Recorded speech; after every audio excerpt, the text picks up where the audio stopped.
What's up, everybody? Primetime CP23 here, back with another Diablo 3 video for PTR patch 2.6.7 of Diablo 3. I think I said that already, but we're just going to keep on going. Today, we're going to be taking a look at the new Wrath of the Wastes Barbarian build. It's not really that new, it's kind of just adding one item to what was already the build, but whatever. You get it.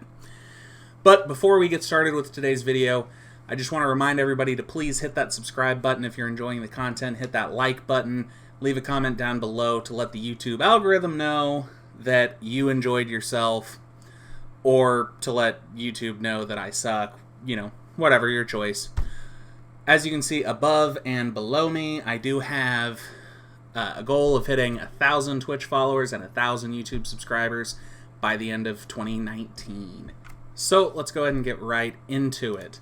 So for the Barbarian in patch 2.6.7, the main thing that has changed is now the weapon Ambo's Pride is not useless. Blizzard added the new legendary affix, attacking with Whirlwind also applies rend, and the total damage of rend is dealt over 1 second. As you can see on the public test realm leaderboards, people have already cleared a Greater Rift 130.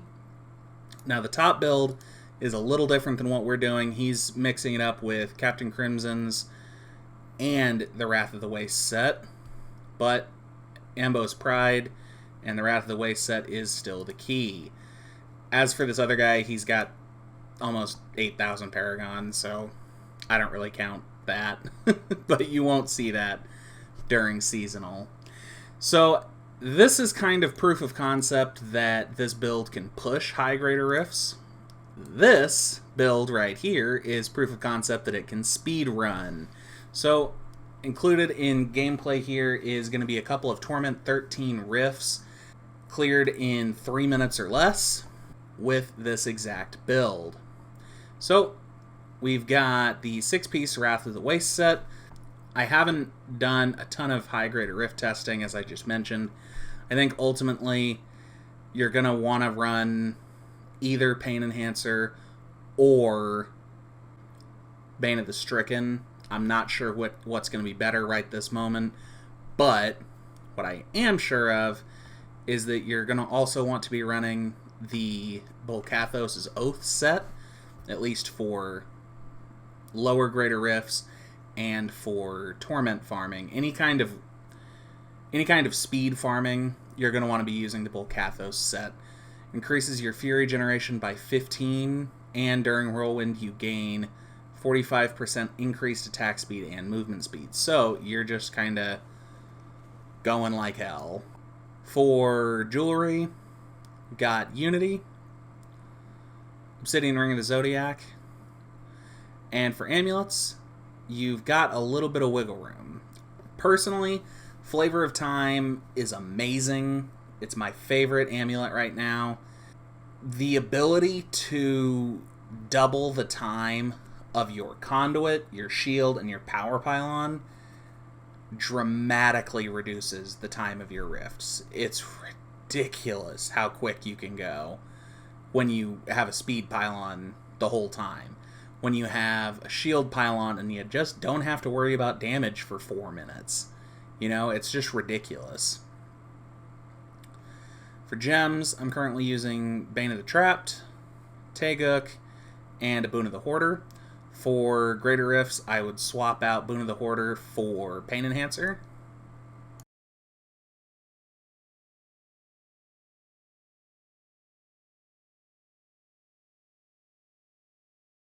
Belt is Shylanix Chain.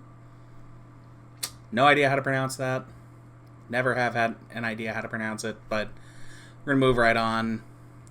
We're also using a gold wrap to make us basically invincible during Nephilim rifts.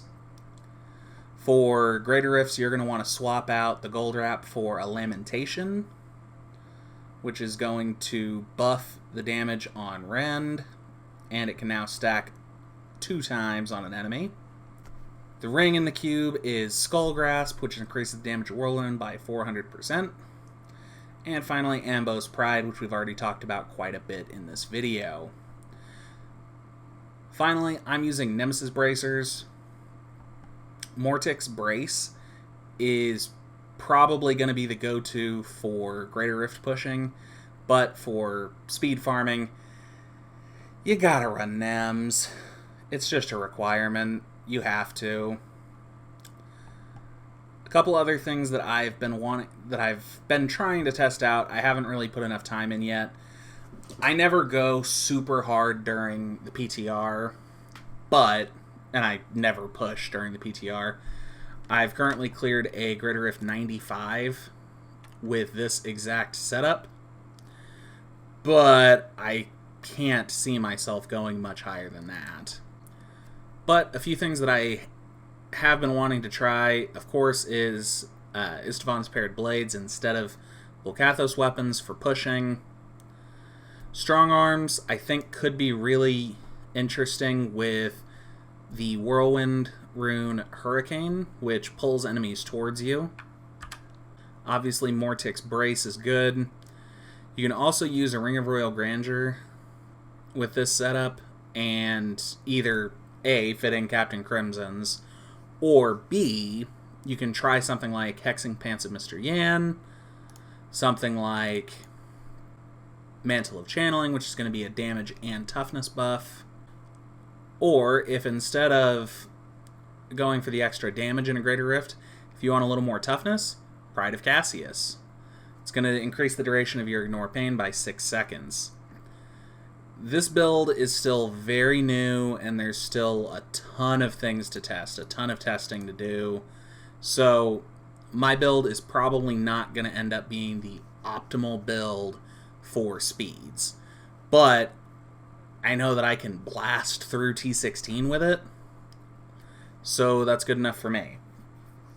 Keep in mind, all of my testing was done with all my Paragon, which, as you can see, 1500 Paragon gave me 917 Paragon in strength. And I do have a couple of really low augments, a couple like level 50 augments. But in general, I'm not using terribly great gear. So let's move on to the skills. Threatening Shout with Falter. As we talked about, Whirlwind with Hurricane. Early season, if you're having trouble with your Fury, you can try using Wind Shear instead. Warcry, Impunity. Ignore Pain. Normally, I would say Contempt for Weakness, because I love getting that extra, basically an extra potion every few seconds when you get 35% of your max life every time you hit your Ignore Pain. But I've also been testing with Bravado, which increases your movement speed and gives you a knockback effect while you're activated, which is kind of neat. Ironhide will increase the duration of the skill, and Mob Rule is what you gotta run in groups. I'll be playing solo this season, so Mob Rule is nothing to me. Battle Rage with the Bloodshed rune for a whole bunch of extra crit hit chance, and Wrath of Berserker with Insanity. If you're running Mortix Brace, you get all 5 of these runes, which is great, because it does give you 50% damage reduction, 50% additional damage. You know, it gives you a bunch of extra fury per life per fury spent. Mortix Brace is pretty good, no doubt about it. For passives, Nerves of Steel, cheat death. Then Ruthless, deal 40% additional damage to enemies below 30% health. Rampage, to give you a bunch of extra strength. And Berserker Rage, when you're running the Volcathos set, you are never running out of Fury. So it's pretty good, especially because every time you hit Threatening Shout or Warcry, you're gaining more Fury. So you're always going to be good on Fury. So Berserker Rage is just 25% additional damage all the time. If you want to try and fit in a Hellfire Amulet, which I tried, but the additional passive was not worth the drop-off of having double pylons. If I was to go for an additional passive, I would probably go for either Boon of Bolcathos or Bloodthirst. Bloodthirst is going to give you a bunch of life per fury spent. Boon of Bolcathos is going to lower your cooldown on Wrath of Berserker. So either way is not bad.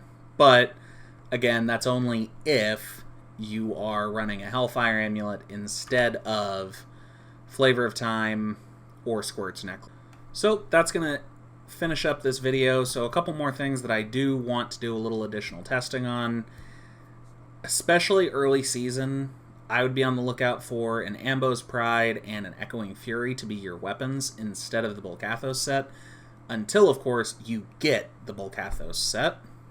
But ladies and gentlemen, that's going to do it for today's video. I hope you enjoyed it. I'm going to be posting a few more PTR videos here in the coming days. I'm going to be streaming live at twitch.tv/primetimecp23. So make sure to come and hang out. And until next time, this is Primetime CP23, and we out.